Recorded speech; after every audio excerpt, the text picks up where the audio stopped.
আমরা আজকে তাহলে কি আলোচনা করব? ভয়েস। ভয়েস শব্দটার অর্থটা জানতে হবে। বাচ্চ, এটা কিন্তু বাক্য না। কি লিখবো? ভয়েস শব্দের অর্থ কি? বাচ্চ। বাচ্চ, ঠিক আছে? হ্যাঁ স্যার। তো ভয়েসটা কেমন হতে পারে? অ্যাক্টিভ, প্যাসিভ, অর্থাৎ নিজের কাজ নিজে করা, সরাসরি সাবজেক্ট সক্রিয় থাকে। আর একটা সাবজেক্ট যখন অন্য কারো দ্বারা কাজ করিয়ে নেয় সেটা হলো প্যাসিভ। আমরা অনেক সময় যারা ভালো কাজ করে আমরা বলি না খুব অ্যাক্টিভ ম্যান, বলি না? অ্যাক্টিভ মানে সময়ের কাজ সময় করে, সময় মতো সব কিছু করে। আর প্যাসিভ মানে সে নিষ্ক্রিয়, ঘুমায়, একজনের কাজ আরেকজনের দ্বারা করে নিতে চেষ্টা করে, ঠিক আছে? ভয়েসের ক্ষেত্রে এরকম। তা আমরা মানে বেশি ইয়েতে না মূল কথাগুলো শিখবো এবং মেইন যে গঠনগুলো, যে কয়টা পরীক্ষায় আসে, যে কয়টা পরিবর্তন দরকার সেই কয়টা শিখবো, ঠিক আছে? তাহলে ভয়েস দুই প্রকার, আমরা কথা না বাড়াই দ্রুত চলে যাই। ভয়েস কয় প্রকার? দুই প্রকার। এগুলো তো পরীক্ষায় আসবে না, আসবে যেগুলো সেগুলো শিখতে হবে, তাই না? খালি জানতে ভয়েস দুই প্রকার। এক নম্বর হলো অ্যাক্টিভ ভয়েস। কি বলো দেখি? অ্যাক্টিভ ভয়েস আর প্যাসিভ ভয়েস। অ্যাক্টিভ ভয়েস এখানে সক্রিয় জিনিস, আর প্যাসিভ প্যাসিভ ভয়েস। অ্যাক্টিভ মানে সক্রিয় বাচ্চ। কি বলো দেখি? সক্রিয় বাচ্চ। আর নিষ্ক্রিয়, যেটা বললাম সাবজেক্ট এখানে কি থাকবে? নিষ্ক্রিয় থাকবে, নিজের কাজ নিজে করবে না। তাহলে ভয়েস কয় প্রকার শিখলাম? দুই প্রকার।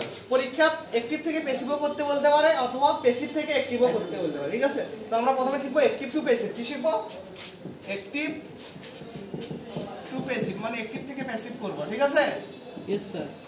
তো যে গঠন কটা লাগবে ওই কটা আমরা দিয়ে দিই, অতিরিক্ত আমরা দেব না, ঠিক আছে? রুল অন, সেটা লাগবে অ্যাসার্টিভ সেন্টেন্সে অ্যাক্টিভকে প্যাসিভ করার কথা। কোন সেন্টেন্স অ্যাসার্টিভ? সেন্টেন্স তো জানো পাঁচ প্রকার, অর্থ অনুসারে কয় প্রকার? পাঁচ প্রকার। Assertive, interrogative, imperative, partitive, exclamatory. আবার গঠন অনুসারে কিন্তু তিন প্রকার। গঠন অনুসারে কয় প্রকার? তিন প্রকার। সিম্পল, কমপ্লেক্স এবং কম্পাউন্ড। তো এখানে অর্থ অনুসারে যেটা লাগে পাঁচ প্রকার ওইটা। তাহলে কোন সেন্টেন্সে? অ্যাসার্টিভ সেন্টেন্সে। অ্যাসার্টিভ সেন্টেন্স এ অ্যাক্টিভ ভয়েসকে কি করার গঠন? প্যাসিভ করার গঠন।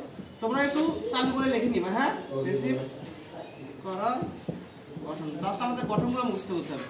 তো অ্যাসার্টিভ সেন্টেন্সে অ্যাক্টিভকে প্যাসিভ করব কিভাবে? প্রথমে হচ্ছে অবজেক্টকে সাবজেক্ট, অর্থাৎ বাকি শেষে যা থাকে সেটাকে আমরা কি করব? অবজেক্টকে সাবজেক্ট।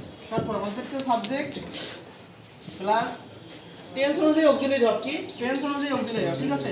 টেন্স অনুযায়ী